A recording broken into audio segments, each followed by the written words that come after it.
Hello students, welcome to the channel Acadcentric. So here we are with the part 3 of previous year questions of JEE Mains from the topic Newton's laws of motion and friction.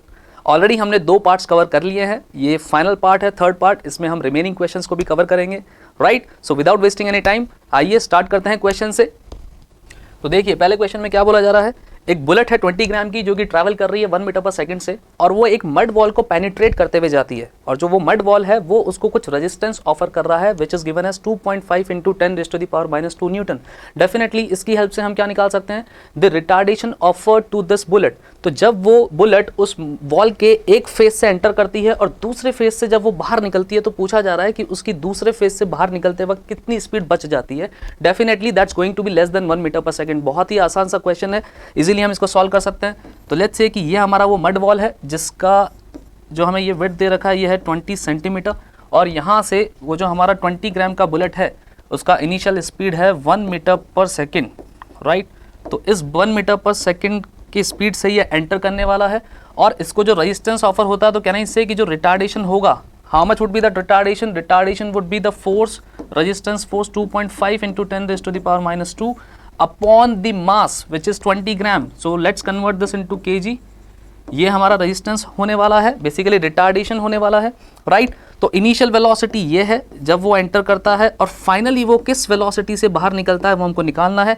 तो equations of motion हमें easily पता है, right. तो वो हम यहाँ पे apply कर सकते हैं, v² - u² is equal to 2as, वो वाली इक्वेशन यहाँ पे काम आने वाली है। So v² - u² is equal to 2as यहाँ पे हम अप्लाई करेंगे। Final velocity we have to find out, that is equal to initial velocity का square which is 1², okay, and then 2as। तो यहाँ पे जो a है वो रिटार्डेशन है, so definitely you have to put the value of a with a negative sign, वो भूलना नहीं है हमको। तो -2 multiplied by retardation is how much, ऊपर लेके जाइए इसे, देखिए 0 से 0 कट जाएगा और ऊपर भी ये भी कट होने वाला है। तो 2.5 अपॉन 2 एंड मल्टीप्लाइड बाय कितना है, ये विड्थ जो हमको कवर करना है 20 सेंटीमीटर। इस 20 को भी हमें मीटर में कन्वर्ट करना पड़ेगा लाइक दिस। तो 1 ज़ा देन 5 ज़ा, दिस वन 0.5, ये 2 से 2 कट होने वाला है।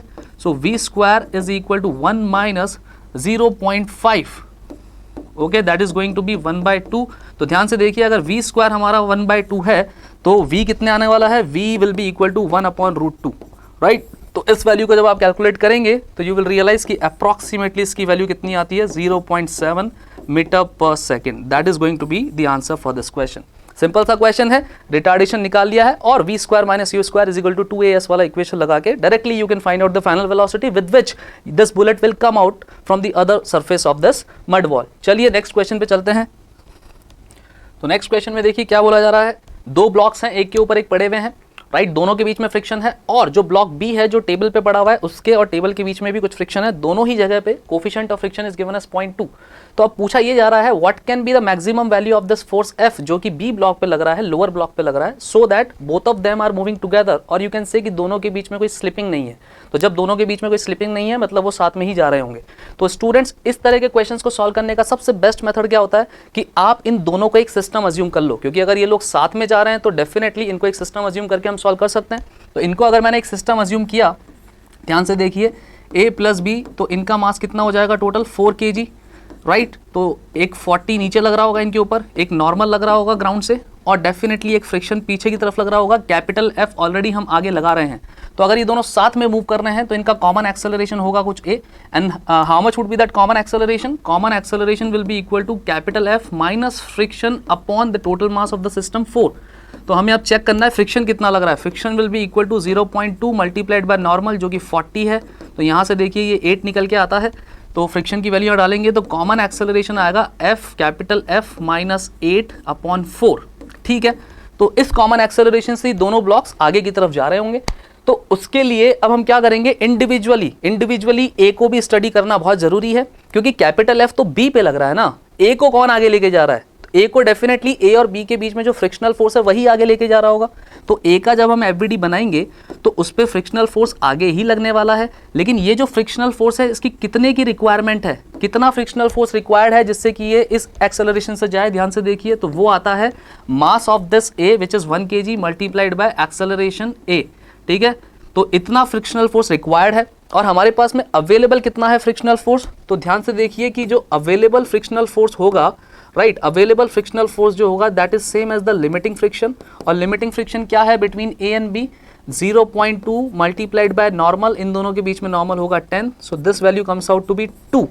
तो इफ वी वांट कि ये दोनों जो है विदाउट स्लिपिंग साथ में ही चलें, तो हमारे पास जो अवेलेबल फ्रिक्शन है वो डेफिनेटली ज्यादा होना चाहिए रिक्वायर्ड से, तभी ये चीज पॉसिबल हो पाएगी। ग्रेटर देन और equal to we can say, तो कैन वी से कि this 2 should be greater than equal to required, जो कि है a के इक्वल। So 2 should be greater than equal to, a का वैल्यू कितना आया था f-8/4। तो यहां से आप देखेंगे सॉल्व करने पे कि f-8 should be less than equal to 8, तो f should be less than equal to 16। इसका मतलब f का जो मिनिमम पॉसिबल, सॉरी f का जो मैक्सिमम पॉसिबल वैल्यू है वो कितना हो सकता है 16, because f should be less than equal to 16। तो आंसर क्या हो जाएगा यहाँ पे, this third one 16 newton, right. आइए आगे सॉल्व करते हैं नेक्स्ट क्वेश्चन। तो नेक्स्ट क्वेश्चन में देखिए क्या बोला जा रहा है कि देयर इज अ रॉड जो कि हॉरिजॉन्टल प्लेन पे पड़ी है, और ये रॉड जो है about one of its ends उसके थ्रू एक्सिस पास कर रही है, उसके अबाउट रोटेट कर रही है। तो बोला जा रहा है कि उस रॉड के अंदर जो टेंशन जनरेट होगा अलग अलग डिस्टेंस पे from the axis of rotation, वो किस तरह का वेरिएशन शो कर रहा होगा, right. Tension versus x graph हमको यहाँ पे प्लॉट करना है, ठीक है। तो यहाँ पे हमें देखिए कि एक रॉड है जो कि हॉरिजॉन्टल प्लेन में पड़ी हुई है, और लेट्स से इस एक्सिस के अबाउट रोटेट कर रही है किसी कांस्टेंट एंगुलर स्पीड से। तो इस तरह के क्वेश्चंस को करने के लिए डेफिनेटली जो टेंशन है वो वेरिएबल है, वेरी कर रहा है। तो सबसे अच्छा क्या है कि अगर मैं यहाँ से x डिस्टेंस पे इस पर्टिकुलर पॉइंट की हम बात करें, इस सेक्शन की अगर हम बात करें, तो ध्यान से देखिए कि इस सेक्शन की हम बात करेंगे तो इस पर्टिकुलर पॉइंट पे लेट्स से कि टेंशन जो है वो कितना आता है, कुछ t है, राइट। तो क्या वही टेंशन जो है इस पार्ट पे, ये जो रिमेनिंग पार्ट बच गया है हमारे पास में, जिसका लेंथ कितना होगा, इसका लेंथ होगा l-x। तो इस पार्ट को सर्कल में रोटेट करवाने के लिए जो रिक्वायर्ड सेंट्रीपिटल फोर्स होगा वो कौन दे रहा होगा, ये टेंशन फोर्स ही दे रहा होगा इसको, इस l-x लेंथ के टुकड़े को, राइट। तो उसी से हम सॉल्व करने वाले हैं कि इस l-x के लेंथ वाले पार्ट पे जो सेंट्रीपिटल फोर्स लग रहा होगा, जो कि इसको सर्कल में रोटेट करवा रहा होगा, वो ये टेंशन t होगा, जो कि एट ए डिस्टेंस x है, ठीक है। तो उसके लिए हमको इसका मास चाहिए होगा। तो इसका मास कितना आता है, इसका मास ध्यान से देखिए, आप इजीली यूनिटरी मेथड से निकाल सकते हैं, total mass upon total length multiplied by इसका लेंथ कितना है l-x। तो ये तो इसका मास हो जाएगा। और सबसे इंपॉर्टेंट बात ये है कि ये जो मास होगा ये कहाँ पड़ा होगा, ये इसके सेंटर ऑफ मास पे हम मानेंगे, राइट। इसके सेंटर ऑफ मास पे मानेंगे, जो कि कितने डिस्टेंस पे होगा, जो कि l-x के मिड पॉइंट पे होगा। तो कैन आई से कि यहाँ से और यहाँ तक का डिस्टेंस जो होगा वो होगा l-x/2। ये डिस्टेंस हमने इसलिए लिखा है क्योंकि ये डिस्टेंस हमारे काम में आने वाला है, ठीक है, रेडियस निकालने के लिए कि ये जो मास है वो कौन से रेडियस वाले सर्कल पे सर्कुलर मोशन परफॉर्म कर रहा होगा, ठीक है। इसका मास आ चुका है। अब तो बस सिंपल है कि टेंशन जो इस पॉइंट पे लग रहा है T, that T will be equal to the centripetal force which is Fc, और centripetal force क्या होता है, mass, right, mass of this part. तो इस पार्ट का मास ऑलरेडी हमने निकाल लिया है m/l, l-x, ये इसका मास आ चुका है। This mass multiplied by some omega square, omega तो हर एक पॉइंट का ही कॉमन है, राइट। इस रॉड पे जितने भी पॉइंट्स है सभी का ओमेगा कॉमन है, एंड मल्टीप्लाइड बाय रेडियस। तो कितने रेडियस के सर्कल पे ये रोटेट कर रहा होगा, सर्कुलर मोशन परफॉर्म कर रहा होगा, देखिए x प्लस दिस डिस्टेंस, ये मत भूलिएगा, बहुत सारे लोग यहीं पे गलती करते हैं। तो इसका जो रेडियस आने वाला है वो आएगा x प्लस l-x/2। तो इसको जब आप देखेंगे तो ये आ जाएगा l+x/2, राइट। तो यहाँ पे रेडियस जो होने वाली है वो हो जाएगी l+x/2, राइट। तो यही तो फॉर्मूला होता है सेंट्रीपिटल फोर्स का, m multiplied by omega square multiplied by r, radius of that particle, कौन से रेडियस में वो सर्कल में रोटेट कर रहा है। इसको फर्दर जब हम सॉल्व करेंगे तो ध्यान से देखिए कितना आ रहा है, ये आ जाएगा हमारे पास में m omega square upon 2l, यहाँ हो गया l+x l-x, so l square minus x square, this is going to be the final expression. तो इसको हमें प्लॉट करना है कि ये ग्राफ कैसा दिख रहा होगा। तो ध्यान से देखिए, डेफिनेटली पैराबोलिक होने वाला है, तो ईदर 2 और 3, लेकिन उसमें भी हम चेक कर सकते हैं कि अगर x का वैल्यू l है, x का वैल्यू जैसे ही हम l को पुट करेंगे तो टेंशन 0 आना चाहिए। तो x इजिकल टू l पे टेंशन 0 सिर्फ और सिर्फ इसी में दिखा रहा है, तो answer is going to be this third one, right. चलिए आइए नेक्स्ट क्वेश्चन करते हैं। तो देखिए नेक्स्ट क्वेश्चन में क्या बोला जा रहा है, एक ब्लॉक है, दो अलग अलग सिचुएशंस हैं, और ए केस में इसको पुश किया जा रहा है, बी वाले केस में इसको पुल किया जा रहा है at an angle 30 degree with the horizontal, और ब्लॉक और ग्राउंड के बीच में coefficient of friction is given as 0.2, ठीक है, तो यहाँ क्वेश्चन ये पूछा जा रहा है कि इन दोनों ही केसेस में जो एक्सेलरेशंस होंगे उनके बीच में डिफरेंस कितना होने वाला है। बहुत ही आसान क्वेश्चन है, सिंपली एफबीडी बनाना है और इक्वेशंस लिखनी है, you will get the answer. तो सबसे पहले सिचुएशन ए की बात करते हैं। तो सिचुएशन ए में देखिए इस तरह से पुश किया जा रहा है, तो पुश किया जा रहा है किसी एक फोर्स 20 न्यूटन से एट एन एंगल 30 डिग्री। तो पहले तो इसे कॉम्पोनेंट्स में स्प्लिट कर लीजिए, ये हो जाएगा 20 cos 30, राइट, और ये वाला जो हो जाएगा this one is going to be 20 sin 30। ठीक है, तो इससे नॉर्मल भी डेफिनेटली चेंज हो जाएगा, और इसका जो वेट है वो कितना दे रखा है हमको 5 kg, तो इसका जो हो जाएगा 50 न्यूटन नीचे लग रहा होगा ग्रेविटी की वजह से, और ऊपर लग जाएगा एक नॉर्मल N1। ये हो गई सिचुएशन ए। और फिर जो सिचुएशन बी है उसमें देखिए क्या चल रहा है। सिचुएशन बी में ये पुल कर रहे हैं, अभी हम इसमें पुश कर रहे थे, इसमें पुल कर रहे हैं। तो 20 न्यूटन से अगर हम पुल कर रहे हैं वही सेम एंगल 30 डिग्री पे, तो कंपोनेंट्स वही हो जाएंगे। हॉरिजॉन्टल वाला हो जाएगा f cos 30 और वर्टिकल वाला हो जाएगा f sin 30, और नीचे वही वेट लग रहा होगा 50, और नॉर्मल अभी कुछ बदल जाएगा, that is going to be some N2। ठीक है, तो इसकी वजह से जो फ्रिक्शन लग रहा होगा पीछे F1, इस केस में फ्रिक्शन लग रहा होगा F2। ठीक है, तो अब आपको एक्सेलरेशंस निकालने हैं, तो उसके लिए आप इक्वेशन लिख दीजिए। फॉरवर्ड लगने वाला फोर्स माइनस पीछे लगने वाला force is equal to ma, but उसके लिए फ्रिक्शन के लिए आपको नॉर्मल की जरूरत पड़ेगी। तो देखिए इस केस में नॉर्मल N1 कितना आ रहा है, N1 will be equal to how much, 50 plus 20 sin 30 जो कि हो जाएगा 10, तो ये आ जाता है हमारा 60, राइट। और N2 की अगर हम बात करें तो N2 जो होने वाला है that is going to be 50 minus this f का वैल्यू कितना था 20 sin 30, तो ये होने वाला है 10, that is going to be 40। ठीक है, तो F1 और F2 की वैल्यूज क्या आ जाएंगी। F1 जो होगा that is going to be 0.2 multiplied by normal, तो ये हो जाएगा 12, और जो फ्रिक्शन F2 है वो कितना होने वाला है, फ्रिक्शन 2 होने वाला है 0.2 multiplied by normal 40 which is going to be 8। ठीक है, तो पहले वाले केस में फ्रिक्शन आ गया 12, सेकंड वाले केस में आ गया फ्रिक्शन 8। ऑब्वियसली पहले वाले केस में फ्रिक्शन ज़्यादा क्यों है, क्योंकि हम उसको प्रेस कर रहे हैं तो नॉर्मल बढ़ गया है, नॉर्मल बढ़ गया तो फ्रिक्शन ऑटोमेटिकली बढ़ने वाला है। तो इसका एक्सेलरेशन मान लीजिए कि कुछ a1 है, और इस वाले केस में एक्सेलरेशन जो है कुछ a2 है। तो a1 के लिए इक्वेशन क्या बन जाएगी, 20 cos 30 जो कि होने वाला है 10√3 माइनस फ्रिक्शन कितना है, फ्रिक्शन है 12, that is equal to ma 5 multiplied by a। तो देखिए आप जब इसे सॉल्व करेंगे तो कितना आएगा, ये आने वाला है 2√3 माइनस 12 बाय 5, तो अप्रॉक्सीमेटली ये आएगी 1.06 मीटर पर सेकेंड स्क्वायर। सॉल्व करने के बाद में आपको ये वैल्यू मिलेगी a1 की वैल्यू। ठीक है, अब a2 का वैल्यू क्या होगा, a2 के वैल्यू के लिए ध्यान से देखिए, फिर से वही फोर्स f cos 30 मतलब 10√3 माइनस पीछे फ्रिक्शन कितना लग रहा है, फ्रिक्शन लग रहा है 8, that should be equal to mass 5 multiplied by a2। तो जो a2 है वो आपको मिलने वाला है 2√3 माइनस 8 बाय 5। इसका अप्रॉक्सीमेट वैल्यू जब आप चेक करेंगे तो ये आएगा 1.86 मीटर पर सेकेंड स्क्वायर। सिंपली एफबीडी बनाना है, कैलकुलेशन करनी है, you will get the answer. अब इन दोनों के डिफरेंसेस ले लीजिए, तो 1.86 माइनस 1.06, तो ये होने वाला है 0.8 मीटर पर सेकेंड स्क्वायर, राइट। तो आंसर क्या होने वाला है, दिस फोर्थ वन। आइए नेक्स्ट क्वेश्चन सॉल्व करते हैं। तो नेक्स्ट क्वेश्चन में देखिए क्या बोला जा रहा है, एक आर रेडियस का सर्कुलर शेप का वायर है जिसमें एक बीड इजीली वहां पे स्लाइड कर सकता है, और ये जो सर्कुलर शेप का वायर है this is rotating with some constant omega about this diametrical axis, और बोला जा रहा है कि ये जो बीड है पॉइंट P पे रेस्ट पे है with respect to this rotating coil. ठीक है, तो हमें बताना है कि ओमेगा स्क्वायर का वैल्यू कितना है। आसान है बहुत ही, इसमें क्या करना होगा हमको, सिंपली इसका एक एफबीडी बना लीजिए।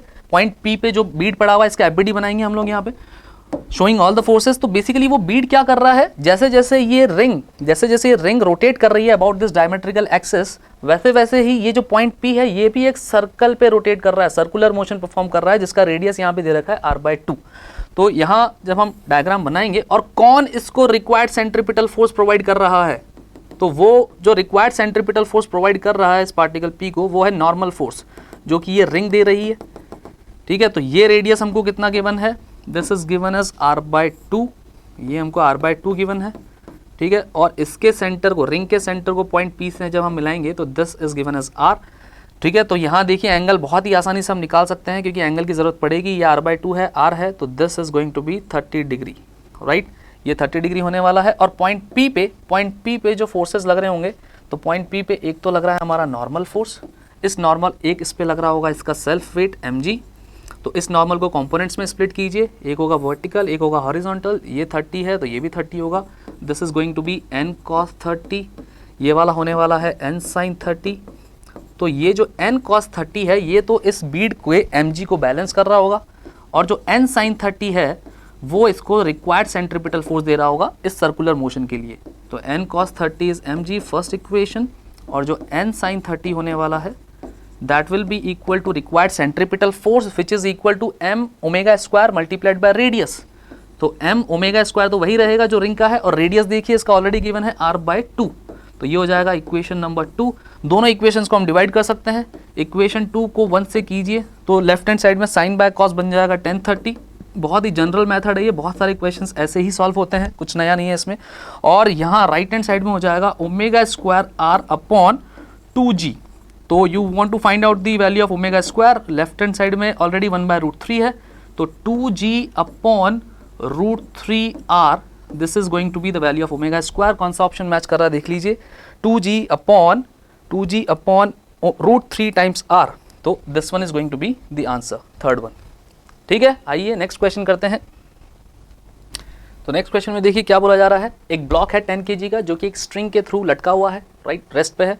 अब हम लोग क्या करते हैं कि उस स्ट्रिंग के मिड पॉइंट पे एक हॉरिजॉन्टल फोर्स F लगाते हैं, सच दैट नया जो पोजीशन हो जाता है इस पूरे सिस्टम का, तो जो ऊपर वाला हाफ लेंथ है वो 45 डिग्री एंगल बना रहा है वर्टिकल के साथ। So they are asking what is the value of F। बहुत ही आसान क्वेश्चन है, फिर से आपको FBD बनाना है, फोर्सेस बैलेंस करना है, दैट्स इट। तो इनिशियली देखिए क्या दिया था कि सीलिंग है, इसके थ्रू एक स्ट्रिंग हैंगिंग है, यहाँ पे एक ब्लॉक है 10 kg का, ठीक है। इसके मिड पॉइंट पे हम लोग एक फोर्स लगा रहे हैं कैपिटल F, और उस कैपिटल F की वजह से जो फाइनल सिचुएशन है वो कुछ ऐसी दिखाई देती है कि this was the initial, now this is the half part and another half part is like this, जो कि 10 kg को ऐसे हैंग करवा रहा है, और यहाँ पे लग रहा है हमारा कैपिटल F, राइट। तो अब देखिए ये स्ट्रिंग पहले एक थी, लेकिन अब इनको दो स्ट्रिंग्स की तरह हमें काउंट करना पड़ेगा, क्योंकि इस पॉइंट की वजह से, इस पॉइंट पे फोर्स लगने की वजह से दोनों स्ट्रिंग्स में टेंशन अलग अलग हो जाएगा। तो इस तरफ लग रहा है लेट्स से कुछ T1, और इस स्ट्रिंग में लग रहा है कुछ T2, राइट। और ये एंगल हमको दे रखा है कितना, 45 डिग्री, ठीक है। तो नेक्स्ट अब क्या करना है, फोर्सेस बैलेंस करना है। T1 को आप रिजॉल्व कीजिए कंपोनेंट्स में, तो T1 cos 45 मतलब T1/√2 ये आ रहा होगा, हॉरिजॉन्टल में भी T1/√2 आ रहा होगा, और इस तरफ T2 आ ही रहा है। फोर्सेस बैलेंस कर दीजिए, तो F is equal to T1/√2, first equation हो जाएगी हमारी ये, और T1/√2 जो है वो और किसको बैलेंस कर रहा होगा, नीचे लगने वाले T2 को, और जो T2 जो है वो 10 kg के वेट को बैलेंस कर रहा है, विच इज 100। तो यहाँ से T1 का वैल्यू निकल के आता है 100/√2। इनफैक्ट उसकी ज़रूरत नहीं है, क्योंकि T1/√2 अगर 100 है तो सीधे सीधे हम बोल सकते हैं कि F का वैल्यू भी कितना होगा, 100 न्यूटन ही होने वाला है। So answer is going to be this one, fourth one, ठीक है। आइए अगले क्वेश्चन की तरफ बढ़ते हैं। तो नेक्स्ट क्वेश्चन में देखिए क्या बोला जा रहा है। एक स्प्रिंग ब्लॉक सिस्टम है, स्प्रिंग का एक एंड फिक्स्ड है और दूसरे एंड से वो ब्लॉक कनेक्टेड है, और जिस एंड से वो फिक्स है उसके अबाउट हम कुछ ओमेगा देते हैं इस पूरे सिस्टम को। तो इस स्प्रिंग के अंदर कितना स्ट्रेच आने वाला है, कितना एक्सटेंशन आने वाला है, वो पूछा है। सिंपल सा लॉजिक है, सर्कुलर मोशन का फंडा है, सेंट्रीपिटल फोर्स के इक्वल करना है हमको, जो स्प्रिंग फोर्स है उसी को। तो ध्यान से देखिए कि यहाँ इस एक्सिस के अबाउट अगर ये रोटेट कर रहा है किसी ओमेगा से, और ये स्प्रिंग जो है ये कनेक्ट कर रही है किसी एक ब्लॉक को, gravity free space, there is no gravity, तो m मास का ये ब्लॉक है, राइट। तो इनिशियली इसका लेंथ हमको दे रखा है कितना, l। तो ड्यू टू रोटेशन डेफिनेटली इसमें कुछ स्ट्रेच आएगा, ये जो ब्लॉक है ये थोड़ा सा बाहर की तरफ निकल जाएगा और स्प्रिंग के अंदर स्ट्रेच आएगा। तो वो स्ट्रेच मान लेते हैं हमने कुछ x आया है, राइट। तो इस पोजीशन पे डेफिनेटली स्प्रिंग का कुछ फोर्स इस तरफ लग रहा होगा, लेफ्ट की तरफ, और वो जो स्प्रिंग का फोर्स होगा that is going to be the centripetal force, जिसको हम क्या बोलते हैं, m omega square multiplied by r। तो ये जो मास m है ये कितने रेडियस के सर्कल में रोटेट कर रहा होगा, अभी ये l प्लस x हो चुका है, तो l प्लस x रेडियस के सर्कल में ये रोटेट कर रहा है, तो m omega square l plus x, और ये सेंट्रीपिटल फोर्स जो है कौन दे रहा है, spring force, which is equal to how much, kx, ठीक है। तो इसको आप सॉल्व करके x का वैल्यू निकाल लीजिए, ध्यान से देखिए। तो इधर लेफ्ट हैंड साइड में लाइए, तो k common and then minus m omega square common ले लीजिए, multiplied by x will be equal to m omega square multiplied by l, right. तो यहाँ से जो x का वैल्यू निकल के आता है, जो स्ट्रेच हमको पूछा जा रहा है इस क्वेश्चन में, m omega square l upon k minus m omega square, right. तो कौन सा ऑप्शन मैच कर रहा है देख लीजिए, M L omega square upon के माइनस एम ओमेगा स्क्वायर। तो ऑप्शन 4 जो है वो यहाँ पे मैच हो रहा है, option 4 is the correct one, right. ठीक है, आइए नेक्स्ट क्वेश्चन करते हैं आगे। तो इस क्वेश्चन में देखिए क्या बोला जा रहा है, यहाँ भी एक स्प्रिंग ब्लॉक सिस्टम है जो कि एक डिस्क के साथ में रोटेट कर रहा है, राइट। तो एग्जैक्टली प्रीवियस जो क्वेश्चन है हमारा वैसा ही है, but the only difference is कि यहाँ पे एक डिस्क आ गई है जो कि स्प्रिंग ब्लॉक सिस्टम के साथ में ही ओमेगा से रोटेट कर रही है, राइट। और यहाँ बोला जा रहा है कि relative change in the length of the spring हमको फाइंड आउट करना है। बेसिकली जो भी स्ट्रेच आया है with respect to initial length जो कि नेचुरल लेंथ थी उसके रिस्पेक्ट में कितना ये चेंज हुआ है। So we can directly utilise the result of previous question. तो वहाँ देखिए क्या आया था हमारे पास में, x का जो वैल्यू आया था स्ट्रेच वो था m L omega square upon के माइनस एम ओमेगा स्क्वायर। तो यहीं पे वो ले लेते हैं काम में कि x was m L omega square upon कितना था ये k minus M omega square, k minus M omega square. ये तो रिजल्ट था हमारा।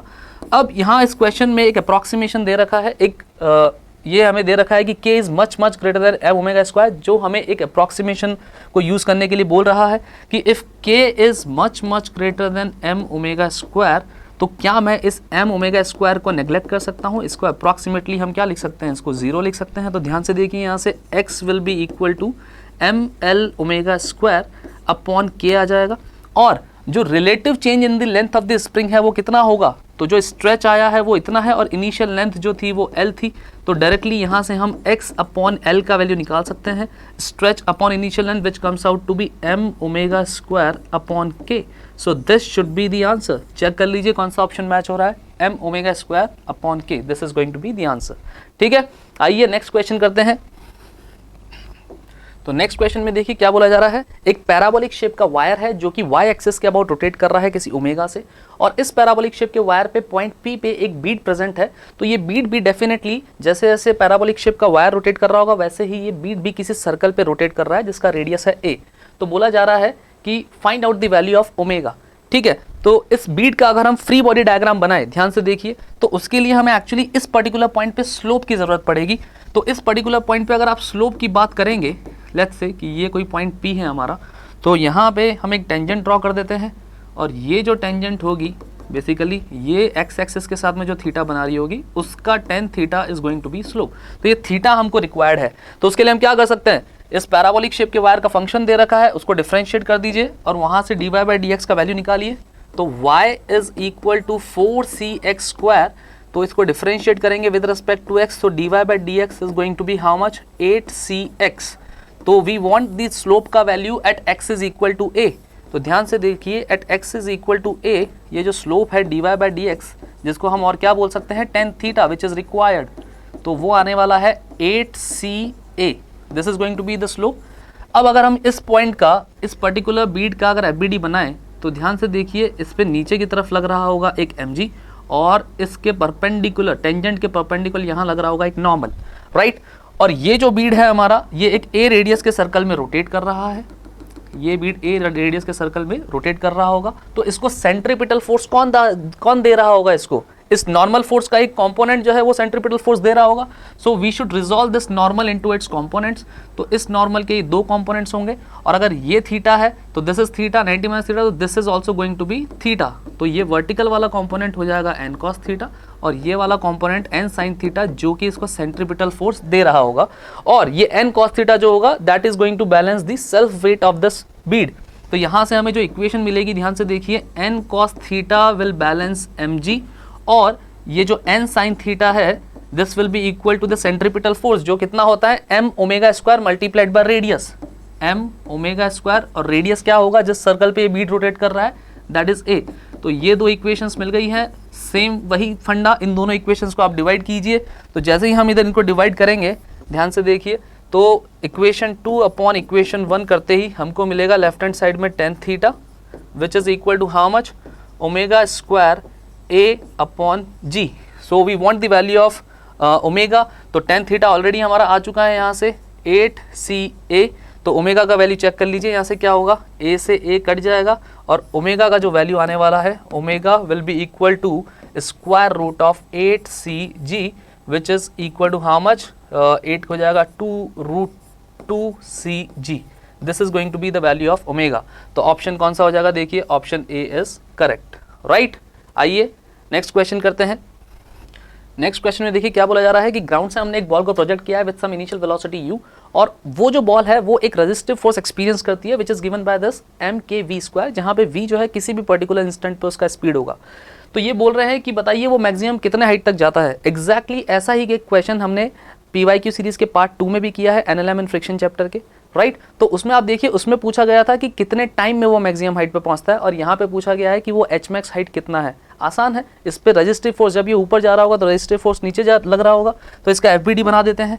तो FBD जैसे ही हम इसका बनाते हैं, देखिए कि इस पे लगने वाले फोर्सेस क्या होंगे, एक तरफ तो नीचे की तरफ लग रहा होगा mg, और एक फोर्स जो लग रहा है रेजिस्टिव फोर्स, बिकॉज ये ऊपर की तरफ जा रहा है और किसी भी इंस्टेंट पे अगर इसका स्पीड v है तो ये फोर्स कितना लग रहा होगा, रेजिस्टिव फोर्स mkv², राइट। तो जो नेट फोर्स लग रहा होगा नीचे की तरफ वो एक रिटार्डेशन प्रोवाइड कर रहा होगा, और वो रिटार्डेशन देखिए कितना आएगा, दिस फोर्स अपॉन m, तो वो रिटार्डेशन आएगा नीचे की तरफ, माइनस साइन लिख देते हैं, kv² प्लस g, m से डिवाइड कर दिया है हमने इस टोटल फोर्स को, ठीक है। अब किसी भी इंस्टेंट पे अगर वेलोसिटी v है तो क्या मैं इसको लिख सकता हूँ v, इसको हम देखिए dv/dt भी लिख सकते हैं, बट यहाँ जो रिक्वायरमेंट है जो क्वेश्चन में पूछा जा रहा है उस हिसाब से इसको अगर हम v dv/dy लिखेंगे, y dy, क्योंकि हम वर्टिकल डायरेक्शन में जा रहे हैं इसलिए मैंने dy ले लिया, तो अगर v dv/dy लिखेंगे तो हमारा आंसर इजीली आ जाएगा। इसको dv/dt लिखने का कोई सेंस नहीं है।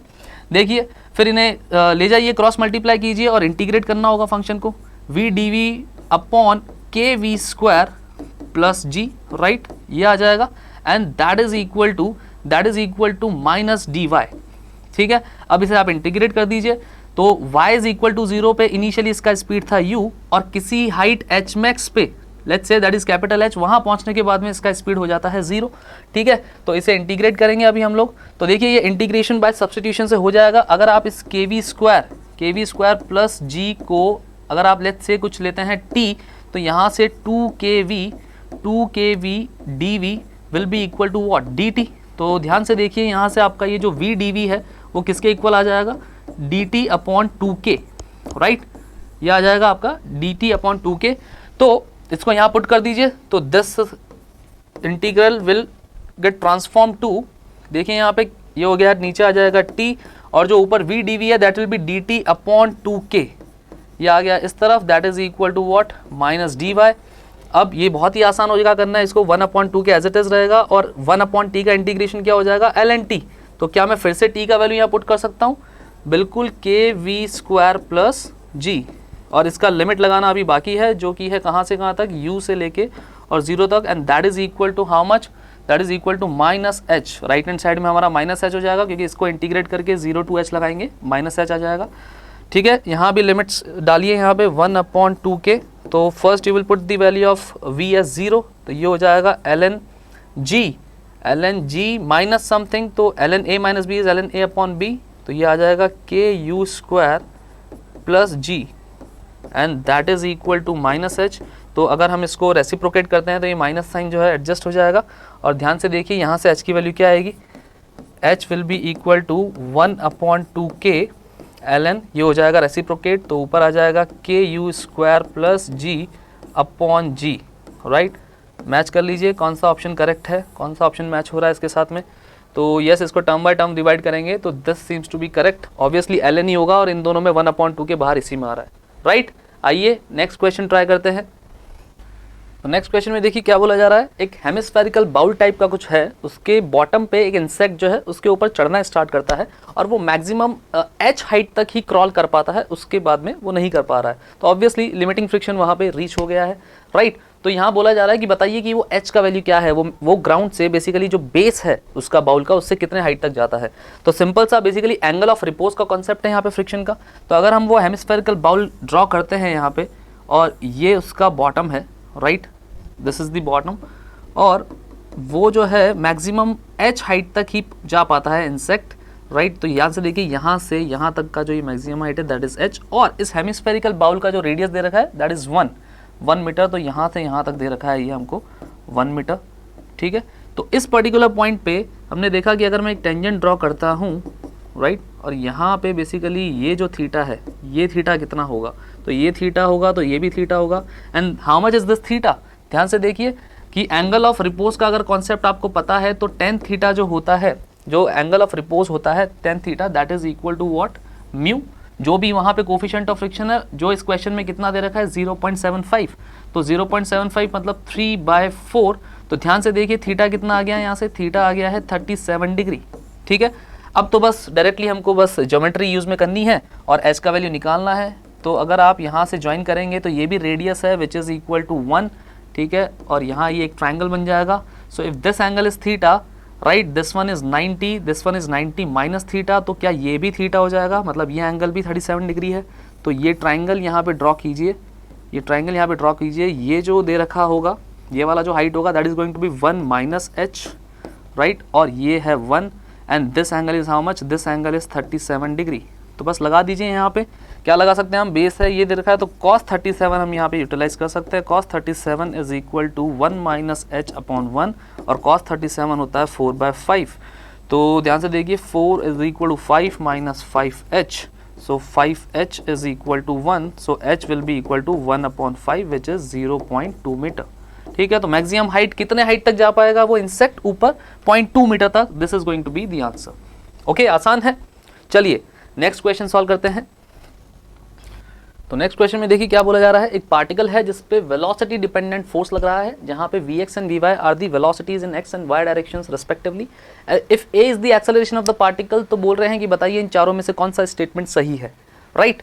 तो फोर्स वेलोसिटी डिपेंडेंट लग रहा है, तो वेलोसिटी वेक्टर क्या होगा, तो वेलोसिटी वेक्टर तो ऑब्वियसली हम आराम से लिख सकते हैं कि vx i cap plus vy j cap, ये तो हमारा वेलोसिटी वेक्टर हो जाएगा। और फोर्स वेक्टर अगर ये है तो एक्सेलरेशन वेक्टर क्या हो जाएगा वो भी हम निकाल सकते हैं। एक्सेलरेशन सीधा मास से डिवाइड कर दीजिए तो k/m, और यहाँ दे रखा है हमको vy i cap plus vx j cap, ये है हमारा एक्सेलरेशन वेक्टर। ठीक है, क्योंकि यहाँ पे दो ऑप्शंस ऐसे हैं जहाँ पे v डॉट a और v क्रॉस a की बात की जा रही है, तो ये दोनों का निकालना बहुत ज़रूरी है। तो देखिए विच ऑप्शन इज करेक्ट, तो मुझे सेकंड ऑप्शन देखिए, kinetic energy of the particle is constant, no not at all, क्योंकि काइनेटिक एनर्जी तो तब कांस्टेंट होगी जब स्पीड कांस्टेंट होगी, और अगर किसी पार्टिकल पे नॉन जीरो फोर्स लग रहा है तो उसका स्पीड कांस्टेंट हो ही नहीं सकता, वो बदलता रहेगा। और एक और ऑप्शन है कि F arises due to a magnetic field, नहीं ऐसा हम कुछ श्योर नहीं है, कुछ नहीं बोल सकते हम यहाँ पे, मैग्नेटिक फील्ड की कोई चर्चा ही नहीं है। तो ऑप्शन 1 और ऑप्शन 3 में से ही कुछ ना कुछ तो होगा, तो उसके लिए आपको v डॉट ए और v क्रॉस ए दोनों की वैल्यू निकालनी पड़ेगी। बट उससे पहले भी ध्यान से देखिए कि क्या इस रिलेशन से हम कुछ निकाल सकते हैं कि एक्सेलरेशन जो है वो हमको ये दे रखा है, तो x डायरेक्शन में देखिए एक्सेलरेशन क्या है, k vy अपॉन m, तो x डायरेक्शन के एक्सेलरेशन को हम क्या लिख सकते हैं, rate of change of x direction का velocity with respect to time, ध्यान से देखिए।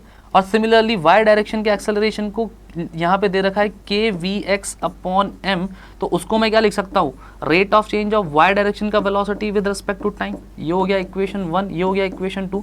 यहाँ से डेफिनेटली हमें कुछ ना कुछ मिलेगा। इन दोनों इक्वेशंस को डिवाइड कीजिए, तो इक्वेशन 1 अपॉन इक्वेशन 2 करते हैं, तो हमें देखिए क्या मिल रहा है यहाँ पे, dvx upon dvy, dt cancel out हो जाएगा, और यहाँ से k/m गया तो vy upon vx cross multiply कर देंगे अब, तो vx dvx is equal to vy dvy। ये क्यों कर रहे हैं हम, क्योंकि डेफिनेटली ये कहीं ना कहीं हमारी हेल्प करेगा इन दोनों ऑप्शंस को आइडेंटिफाई करने में कि कौन सा सही है और कौन सा गलत। और अब क्या कर दीजिए, इनको इंटीग्रेट कर दीजिए, तो इंटीग्रेट करके हमें क्या मिलता है, यहाँ से मिलेगा हमको vx²/2, राइट, vx², और ये हो जाएगा minus vy²/2, okay, and that is equal to some constant, और वो 2 भी उधर मल्टीप्लाई हो जाएगा तो क्या एक अनदर कांस्टेंट आ जाएगा। तो ऐसा कुछ एक्सप्रेशन हमको यहाँ से मिलने वाला है, vx dvx is equal to vy dvy, दोनों तरफ इंटीग्रेट करके ये मिल जाएगा। ठीक है, इस एक्सप्रेशन को हम कहीं काम में ले सकते हैं क्या, देखेंगे। तो सबसे पहले देखो कि v dot A and v cross ए, तो v डॉट ए जो है यहाँ पे वो क्या होने वाला है, दोनों का डॉट ले लीजिए, तो ये k/m जो होगा एज इट इज रहेगा, और यहाँ से हमको मिल जाएगा vx vy, और vx vy 2 बार आ रहा है तो multiplied by 2, 2k/m vx vy।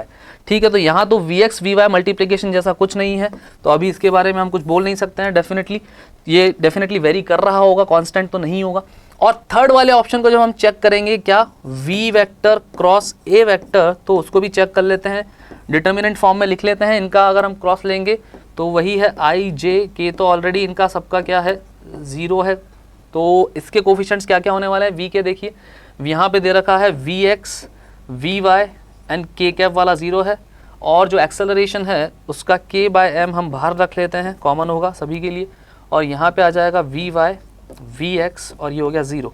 तो इसको जब हम लोग सॉल्व करेंगे तो देखिए क्या मिल रहा है, k/m and then we will get i cap के केस में हमें 0 मिल रहा होगा, जे कैप के केस में हमें 0 मिल रहा होगा, सिर्फ और सिर्फ एक के कैप का आ रहा होगा। ऑब्वियसली एक्स वाई प्लेन में है तो के कैप के डायरेक्शन में आएगा वी क्रॉस से, और कितना आ रहा होगा वो, ये आएगा v x square minus v y square, v x square minus v y square, this is going to be the thing. तो अब चेक कीजिए कि ये चीज़ क्या कांस्टेंट है या वेरी कर रही है। तो मुझे ऑलरेडी पता है v x square minus v y square is equal to c, तो क्या ये एक्सप्रेशन के सी अपॉन एम बन गया है, और ये के भी कांस्टेंट, सी भी कांस्टेंट, एम भी कांस्टेंट, इट मीन्स कि quantity v cross a is a constant, right. ये हमारी टाइम के साथ में क्या रहने वाली है, कांस्टेंट रहने वाली है। चलिए नेक्स्ट क्वेश्चन की ओर बढ़ते हैं। तो नेक्स्ट क्वेश्चन में देखिए क्या बोला जा रहा है, एक इंक्लाइंड प्लेन पे एक ब्लॉक को हमने यहाँ पॉइंट बी से रिलीज किया है जो कि अलॉन्ग द इंक्लाइंड सरफेस नीचे की तरफ आ रहा है। ये जो पार्ट बी सी है दैट इज परफेक्टली स्मूथ, यहाँ कोई फ्रिक्शन नहीं है, और सी से ए में फ्रिक्शन दे रखा है।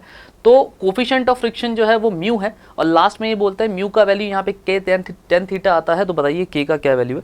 इंटीजर टाइप क्वेश्चन है, जेईई मेंस 2020 में पूछा गया था। तो देखिए इस तरह के क्वेश्चंस को सॉल्व करने का जो सबसे बेस्ट मेथड है मैं पहले भी बता चुका हूँ, जो शॉर्टेस्ट पॉसिबल टाइम में कम से कम स्टेप्स में सॉल्व कर सकते हैं, वर्क एनर्जी थ्योरम सबसे बेस्ट है, राइट। क्योंकि यहाँ पे क्या है, बहुत अलग अलग तरह से लोग इसको सॉल्व कर सकते हैं। पहले यहाँ सी पे वेलोसिटी निकालें, फिर ए पे वापस 0 करें, दोनों के लिए जो भी रिटार्डेशन है वो सब देखें। वर्क एनर्जी थ्योरम में एक लाइन से इसका आंसर आ जाएगा, ठीक है। तो हम यहाँ पे वही करने वाले हैं कि वर्क एनर्जी थ्योरम लगाने वाले हैं। कौन से दो पॉइंट्स के बीच में, between initial point B and the final point A, ठीक है। इनिशियली भी पार्टिकल का वेलोसिटी 0 था, रेस्ट से रिलीज किया था हमने, और ए पे पहुंचते पहुंचते भी पार्टिकल का वेलोसिटी क्या हो जाता है, 0 हो जाता है, ठीक है। और साथ में ये भी बोला जा रहा है कि ये BC वाला स्मूथ है, CA वाला रफ है, और यहाँ लेंथ का भी रिलेशन दे रखा है कि BC is equal to 2 times AC। तो अगर मैं इस AC का लेंथ, ध्यान से देखिए, अगर इस AC का लेंथ हम लेते हैं कुछ D, तो क्या ये जो BC है ये हो जाएगा 2D, राइट। और वर्क एनर्जी थ्योरम में वर्क डन बाय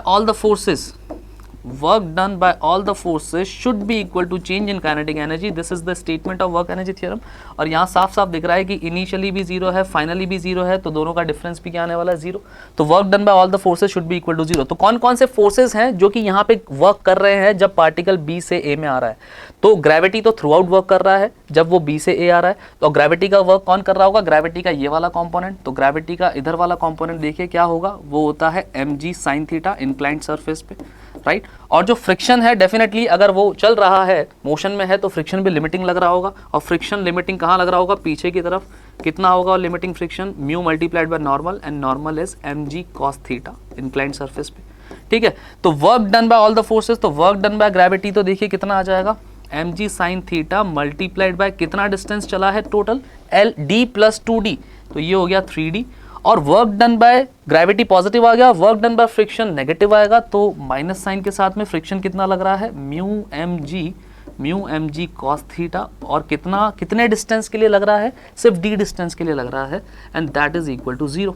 तो यहाँ से देखिए ये mg d ये चला गया, तो 3 sin थीटा, यहाँ से देखिए 3 sin theta is equal to कितना आ रहा है यहाँ से, म्यू cos थीटा, ठीक है।